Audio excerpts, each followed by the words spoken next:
우크라이나 전쟁, 2026년 종전설의 실체와 750조 재건 시장의 기회.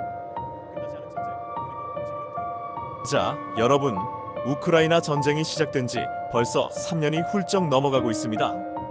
이제 관심 없다, 지겹다 하시는 분들도 계실 겁니다. 하지만 지금 우리가 이 전쟁을 그 어느 때보다 예의주시해야 할 이유가 생겼습니다. 단순히 포탄이 오가는 전장의 이야기가 아닙니다. 물밑에서는 이미 전쟁 이후를 준비하는 거대한 자본의 움직임이 포착되고 있기 때문이죠. 최근 IMF와 국제 전문가들 사이에서 2026년 종전이라는 키워드가 조심스럽게 그러나 구체적으로 거론되고 있습니다. 만약 내년에 정말로 총성이 멈춘다면 세계 경제에는 어떤 일이 벌어질까요? 그리고 폐허가 된 땅 위에 세워질 750조 원 규모의 시장에서 웃게 될 기업은 어디일까요?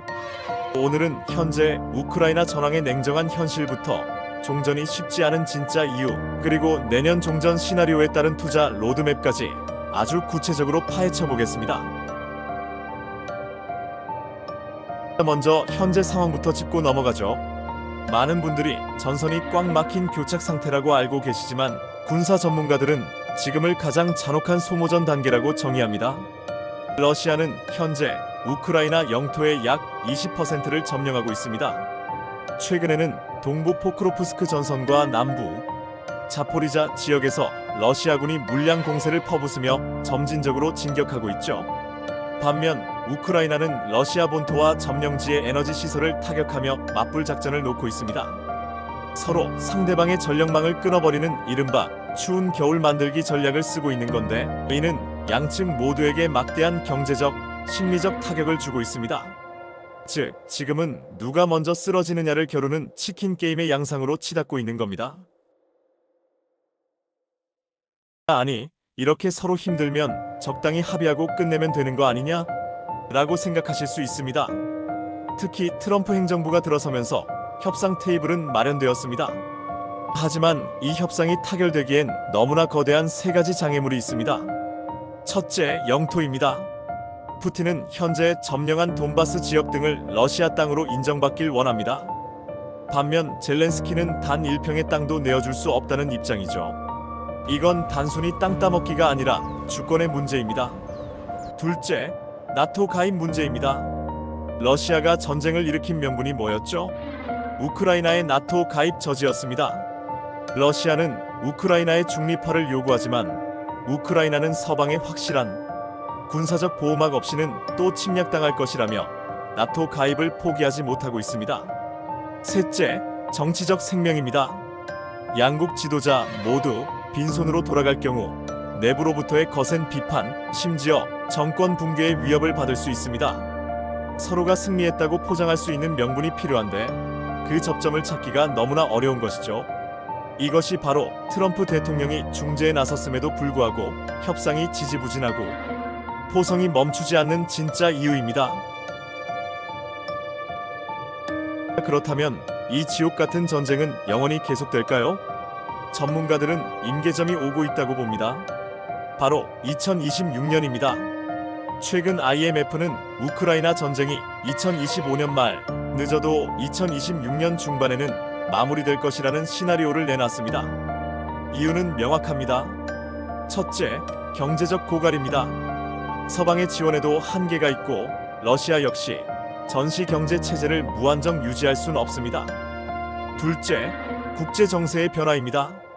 미 대선 이후 미국의 지원 정책이 변화하고 있고 유럽 역시 피로감을 호소하고 있습니다. 결국 완벽한 평화 조약이 아니더라도 한국 전쟁식의 휴전이나 잠정적 전투 중단 형태라도 2026년에는 어떤 식으로든 매듭이 지어질 확률이 높다는 분석입니다. 그리고 바로 이 시점, 총성이 멈추는 그 순간부터 전 세계 투자자들의 눈은 단 하나의 테마로 쏠릴 것입니다. 바로 우크라이나 재건입니다. 자, 이제 투자자로서 우리가 주목해야 할 핵심 내용입니다. 우크라이나 재건 사업 규모 얼마로 예상하시나요?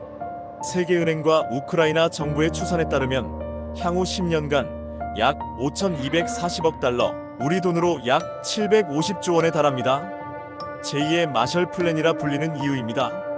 만약 내년에 종전 가닥이 잡힌다면 어떤 기업들이 가장 먼저 수혜를 입게 될까요?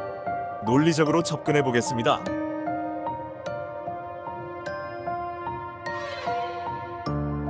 전쟁이 끝나면 가장 먼저 해야 할 일은 무너진 건물을 치우고 땅을 다지는 일입니다.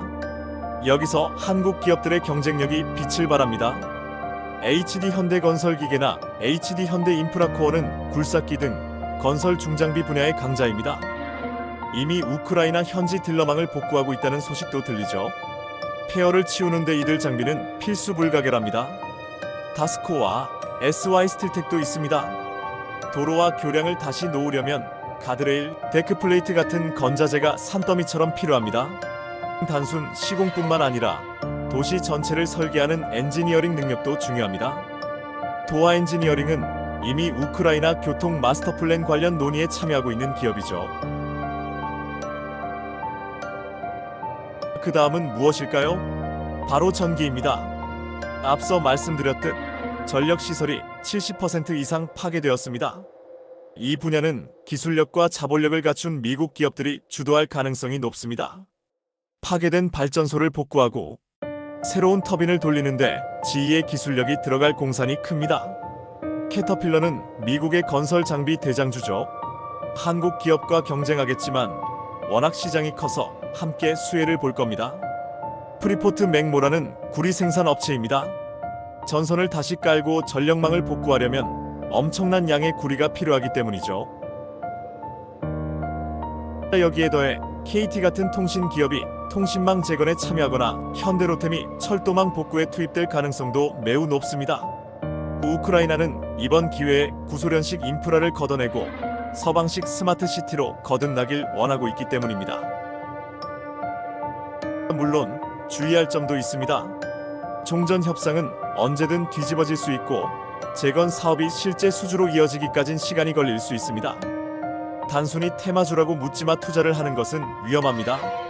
하지만 분명한 것은 전쟁은 언젠가 끝난다는 사실이고 그 끝에는 인류 역사상 가장 큰 규모의 복구 시장이 기다리고 있다는 점입니다.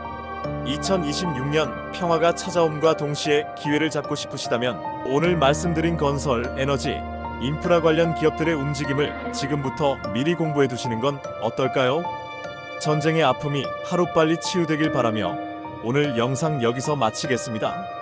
내용이 유익하셨다면 구독과 좋아요 부탁드립니다. 감사합니다.